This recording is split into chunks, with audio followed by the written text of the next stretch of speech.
Hey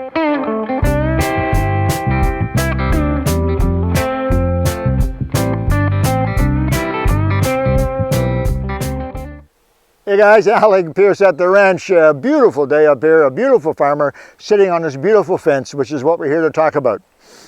Not the beautiful farmer. Anyway, I'm no farmer.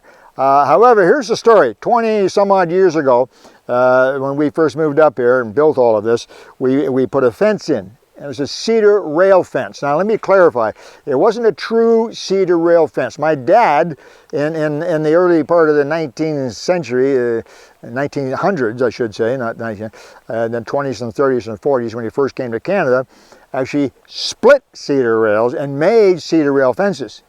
He would have laughed at the one we had here. But anyway, we put split cedar rail posts into the ground, and we put some cedar rails along and nailed them in place. And it worked. It looked kind of rustic, and it worked pretty well. But it's fallen apart.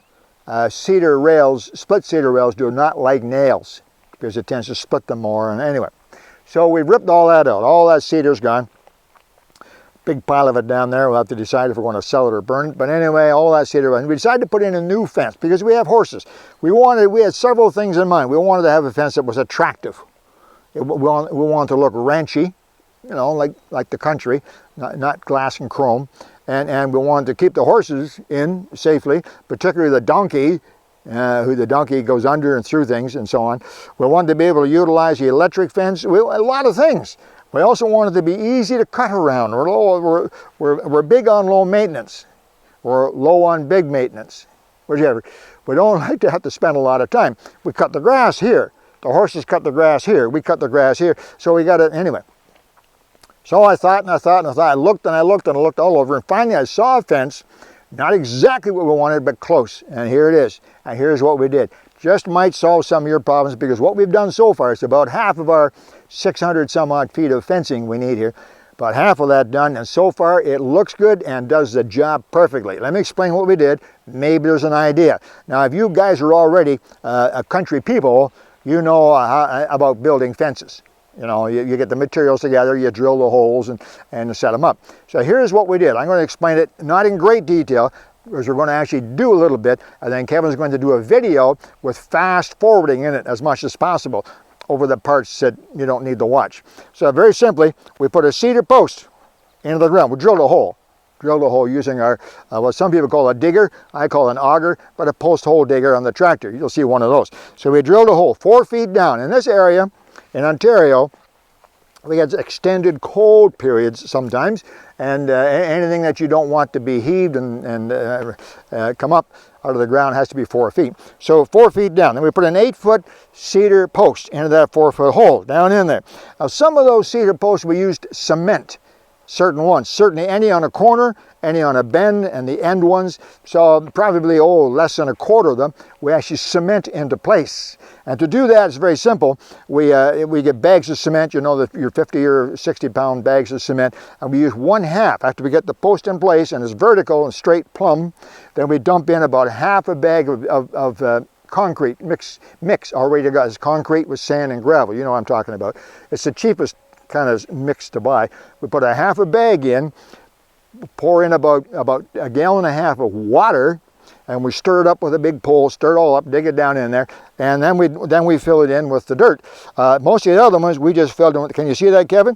We just filled in with dirt like this. Pack it down really well as you put it in there good and solid, and then always leave a mound like this. That's so the rainwater runs off. The rainwater doesn't run in. Certainly in the wintertime, you don't want water down there. So we got the post in place where it should be. And then we had these poles, or rails if you like, cedar poles or rails.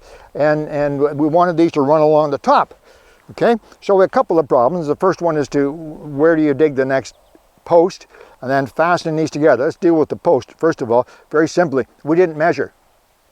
We chose the rail and where we wanted it on this post and went down here and we marked for the next post.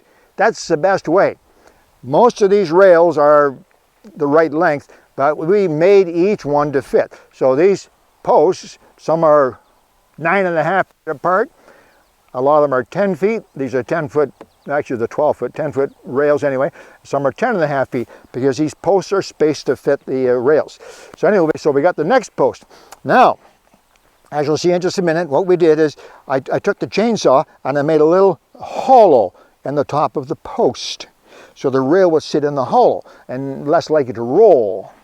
And then we put the post on, or the rail on, rail on, and then some of the, can you see this end here, Kevin? No? Yep. Some of these rails, you see, we cut halfway in, halfway down, took that piece out. Now the one, this is called a bottom. It's called a bottom. And then the next one will be a top. The next rail we'll cut so it sits on top of that.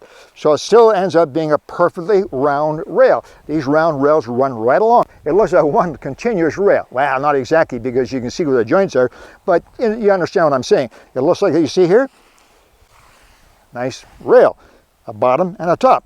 Now, how did we fasten them? There's lots of ways to it. You can put spikes, nails, whatever you want. I thought about this for a long time, and here's what we did. I used lag screws.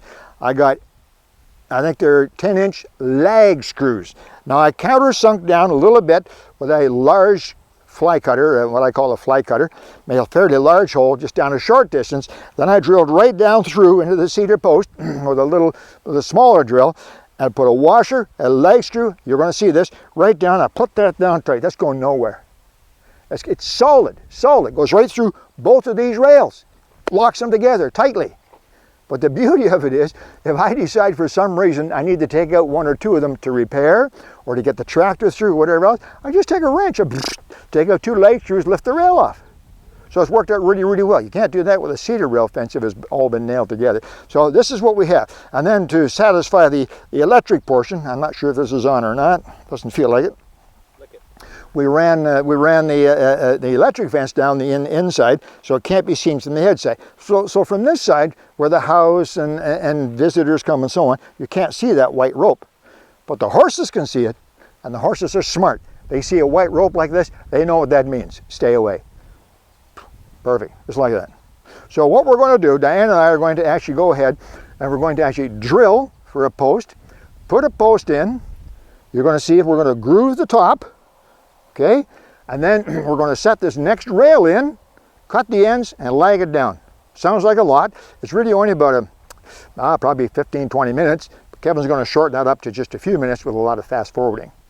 Okay, and again, I'm just doing this because there might be an idea somewhere in here that might be useful for you. And it makes a great looking fence too. We'll show you the whole fence some other time. Okay guys, let's get going. All right, Kevin? Okay, I wanted to just toss this in, guys, before we begin. And you see these red flags here. This is from the hydro company, from the local hydro utility. Our telephone pole, our hydro pole is over there, and the house is over there. Obviously, the electrical line runs through. I put that in here 25 some odd years ago. I don't remember exactly where it is. We're punching holes 4 feet down.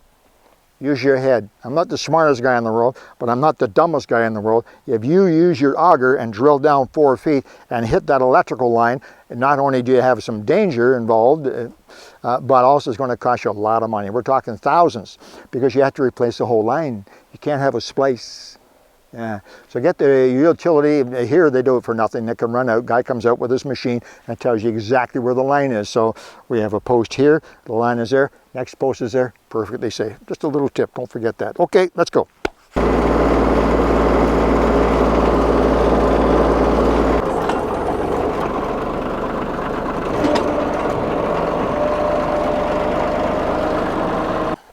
If we can just get down past a few stones, which are almost always close to the surface because they're pushed up by the frost.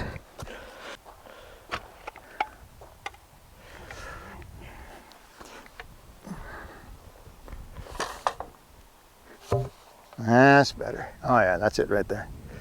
That's good. We don't need a thing for this. Do you want to put cement in here?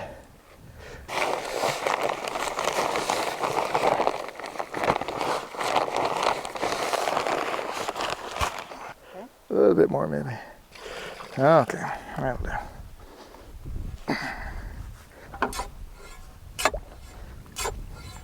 Bit of dirt over top of it. Yeah.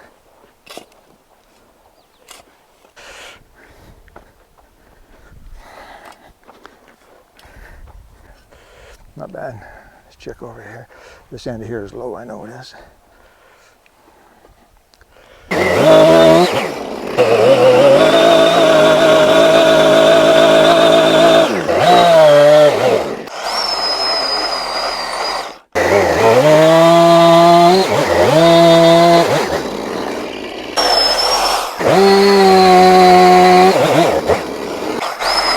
Now we flip it over again.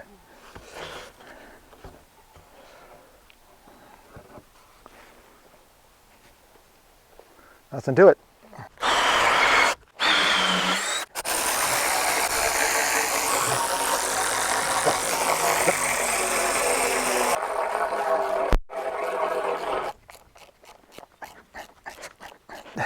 That's 25 feet of fence. We put in, well, we only drilled one because we had one drilled, but these posts are 12 feet long.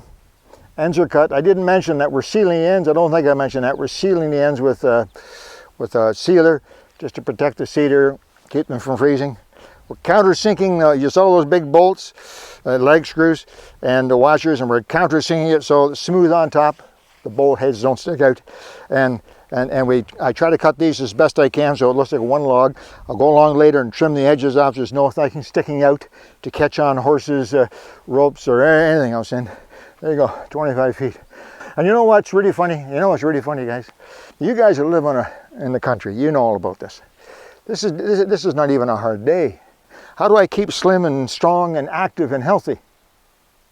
Well, now you know. Go and build a fence. Anyway, maybe there's an idea in there, this shape or that, or the post or bubbin. Maybe there's some little tip in there that would be of value to you. And if that's the case, then I'm really happy. Let me know what you think. Alec, Peirce at the ranch, going for a drink.